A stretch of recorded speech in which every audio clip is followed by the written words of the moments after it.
সংবাদসেৱীসকলক, আমাৰ দলীয় কৰ্মী আৰু সমৰ্থকসকলক এই ধৰণৰ গোপন অভিসন্ধিসমূহ ৰাইজৰ আগত উন্মোচিত কৰিবলৈ বাবে আমি অনুৰোধ জনাইছোঁ। ধন্যবাদ সহকাৰে অসম ভাৰতীয় জাতীয় কংগ্ৰেছ, অসম প্ৰদেশ কংগ্ৰেছ কমিটি।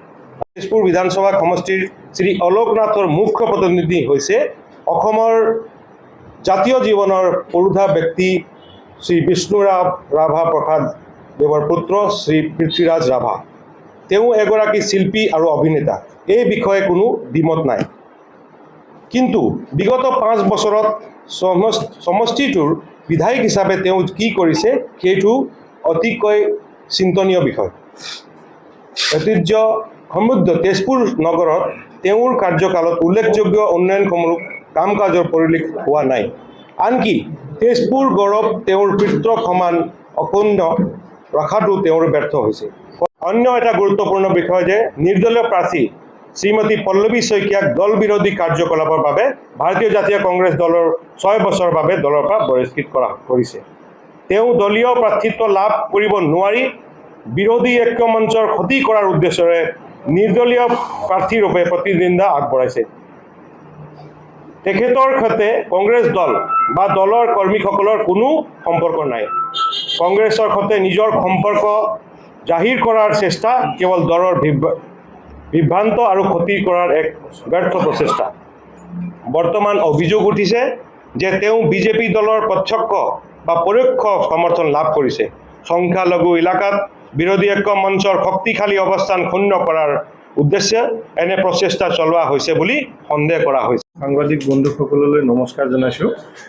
এইবাৰ যিহেতু 2026 অসম বিধানসভা নিৰ্বাচনত আমি কংগ্ৰেছসহ বিভিন্ন দল একত্ৰিত হৈ পেলাই বিৰোধী ঐক্য মঞ্চৰ এগৰাকী প্ৰাৰ্থী তেজপুৰত প্ৰতিদ্বন্দ্বিতাত আগবঢ়াইছোঁ। তেওঁ এজন সমাজৰ অতি যোগ্য, সৎ আৰু প্ৰতিষ্ঠিত ব্যক্তি। তেওঁ বিশেষকৈ নতুনকৈ পৰিচয় কৰি দিব লগা তেনেকুৱা একো কথা নাই। তেওঁক সকলোৱে চিনি পায়, তেওঁ কাম জানে, তেওঁ সমাজৰ লগত জড়িত হৈ থাকে, কলা সংস্কৃতি সকলোতে তেওঁ জড়িত। তেওঁ অলোক নাথ। দুখৰ বিষয় এই যে বিগত 5 বছৰত যিজন বিধায়ক আছে তেওঁ তেনেকুৱা একো উল্লেখজনীয় কাম কৰা আমি দেখা নাপালোঁ। গতিকে সকলোৱে এবাৰ মন বান্ধিছে আৰু একজোট হৈছে যে অলোক নাথ ডাঙৰীয়াক আমি বিপুল ভোটৰ পৰিমাণত আমি তেজপুৰৰ পৰা জয়ী কৰাম আৰু তেওঁক আমি বিধানসভালৈ পঠাম। আৰু অলোক নাথ ডাঙৰীয়াই যি প্ৰতিশ্ৰুতি ৰাইজৰ ওচৰত ৰাখিছে সেইখিনি আখৰে আখৰে পালন কৰিব। আৰু আপোনাৰ তেজপুৰ নগৰৰ যি যান জঁটৰ সমস্যা, কৃত্ৰিম বানপানী আৰু আমাৰ কৰিবলগীয়া যিখিনি কাম আছিলে আপোনাৰ টুৰিজিমৰ ক্ষেত্ৰতে হওক বা বিভিন্ন তেনেকুৱা অনুষ্ঠান প্ৰতিষ্ঠান যিবিলাক আমি কৰিব পাৰিলে হয় সেইখিনি কৰা আমি দেখা নাই।